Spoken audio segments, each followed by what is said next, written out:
आषाढी एकादशी येणार होती म्हणून आम्हाला राहायचे छान छान असे फोटोज काढायचे होते बरं का. पण मॅडमचा काही मूड दिसत नव्हता. रडून रडून घसा कोरडा पडतोय की काय, म्हणून आम्ही तिला पाणी प्यायला दिलं. मग काय, पाण्याची बॉटल तोंडात पडली आणि दुसरीकडे राही लगेच शांत झाली.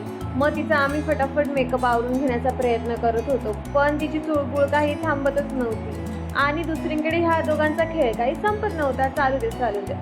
पण ही जी राहीची शांतता आहे ना, ती काही जास्त वेळ टिकणारी नव्हती. तिची चुळबुळ परत चालू झाली. मग काय, प्लॅन बी, तिला दिला मोबाईल.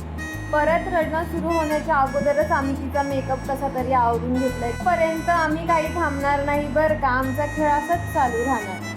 आणि फायनली आमचा हा वारकरी कसा दिसतोय मला कमेंट्स करून नक्की कळवा. मग काय, तोपर्यंत आम्ही तिचे फोटोज आणि व्हिडिओज काढून घेतले.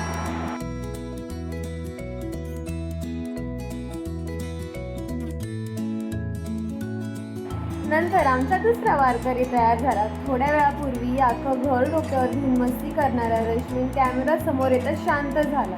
काय होतं काय माहिती, कॅमेरा समोर आल्या रश्मीचे आजचे एक्सप्रेशनच चेंज होते. खेर, अशी मस्ती आमच्या घरी काय रोजच चालू राहते. तर भेटूया अशा आणखी नवीन व्हिडिओमध्ये. तोपर्यंत बाय बाय.